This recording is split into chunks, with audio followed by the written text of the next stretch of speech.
Es uno de esos coches que todo el mundo reconoce al instante, ¿verdad? El Opel Astra. Pues bien, detrás de ese nombre tan familiar hay una historia alucinante de adaptación, de reinvención y de éxito, claro. Una historia que abarca ya más de 3 décadas. Venga, vamos a meternos de lleno en esto. La pregunta es esa, ¿no? ¿Cómo es posible que un coche, un coche familiar, un compacto del día a día, acabe haciéndose un hueco en la historia del motor? La respuesta, y esto es lo interesante, no está solo en la ingeniería, va mucho, mucho más allá. Y todo, absolutamente todo, empieza aquí, con este número, 4.130.000. Dicho así, suena a una barbaridad, ¿a que sí? Es una cifra casi abstracta. Pero ojo, porque esta es la clave para entender el bombazo que fue el Astra desde el minuto uno. Pues sí, esa es la cifra. Es el número de Astras de la primerísima generación que se llegaron a vender, más de 4 millones. Pensemos que venía a sustituir a un mito como era el Opel Kadett. Y no es que estuviera a la altura, es que lo pulverizó. Se convirtió en el modelo más vendido de Opel en toda su historia, o sea, un arranque de los que marcan época. Bueno, pues vamos a ver cómo empezó todo. Nos centramos en las dos primeras generaciones, que son las que, al final, pusieron los cimientos y le dieron al Astra su propia personalidad. Aquí tenemos el mapa de todo el viaje. Una hoja de ruta para que nos situemos, 6 generaciones. Y un dato curioso, ¿por qué empieza por la letra F? Pues porque sigue la saga del Kadett, que se quedó en la E. Así que, Astra, F, G, H, J, K y L. Como se ve, una evolución constante, sin parar. El truco del primer Astra, del F, fue una idea simplemente brillante. Había un Astra para todo el mundo, de verdad. ¿Qué necesitabas espacio? Pues tenías el familiar, el Caravan.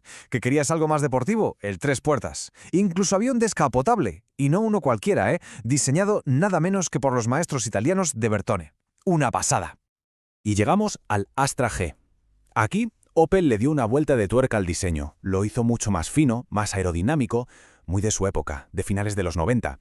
Pero lo más gordo, lo que de verdad iba a marcar un antes y un después, fueron 3 letras. OPC, Opel Performance Center. ¡Boom! Aquí es donde el Astra de todos los días se quitó las gafas y se puso la capa de superhéroe. El concepto era simple, coger un Astra normal y convertirlo en un cohete. Motores turbo hasta 200 caballos. Vamos, que aquí nació una leyenda para los que de verdad disfrutan al volante.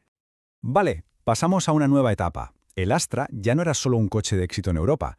Bajo el paraguas de General Motors, se convirtió en un escaparate de tecnología y en un producto de talla mundial. A ver, el Astra H fue una auténtica democratización de la tecnología.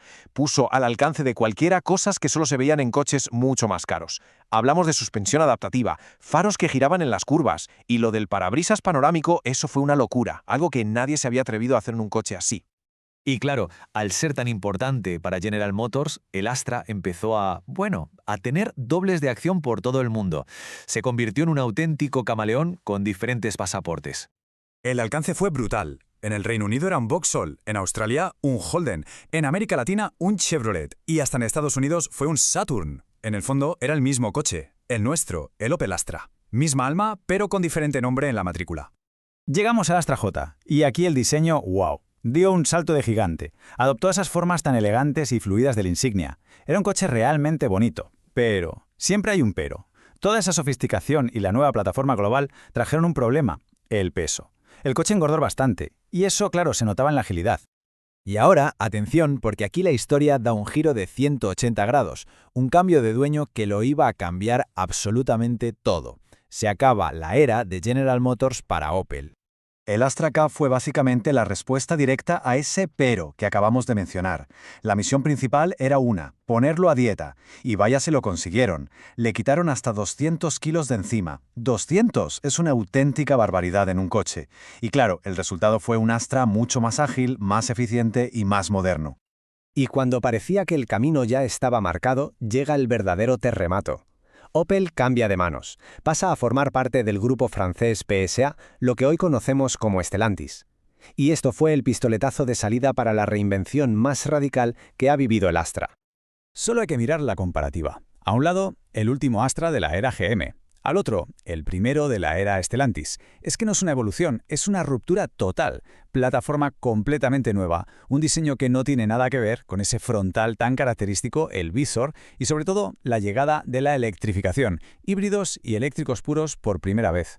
El Astra que vemos hoy por la calle, el Astra L, es esto. Un coche que comparte tecnología y estructura con, por ejemplo, un Peugeot 308. Es un concepto totalmente nuevo, pensado desde el principio para ser híbrido o 100% eléctrico. Es sin duda un antes y un después en su historia. Bueno, y después de todo este viaje, ¿con qué nos quedamos? ¿Cuál es el legado real de este coche? La verdad es que ha sido un auténtico superviviente, un camaleón capaz de adaptarse a todo. Si lo resumimos en 4 ideas clave, diríamos que es el superventas histórico de Opel, el coche que nos trajo tecnología de lujo a los coches de diario, un trotamundos con un montón de pasaportes y, sobre todo, un símbolo de cómo hay que adaptarse para sobrevivir. Ha sabido cambiar de piel una y otra vez. Me gusta mucho esta frase. Era el lema de Opel en la época del Astra J. Arte escultural unido a la precisión alemana. Y creo que lo clava. Define muy bien lo que el Astra siempre ha intentado ser. Un coche bonito, con un diseño que transmite algo, pero con esa base de ingeniería alemana, sólida y fiable. Y con todo esto llegamos al final, con una pregunta que queda en el aire. Ya existe un Astra 100% eléctrico. El reto que tiene por delante es gigantesco, quizá el más grande de su historia. La cuestión es, ¿será capaz este ícono de reinventarse una última vez para triunfar también en un mundo sin gasolina? El tiempo lo dirá.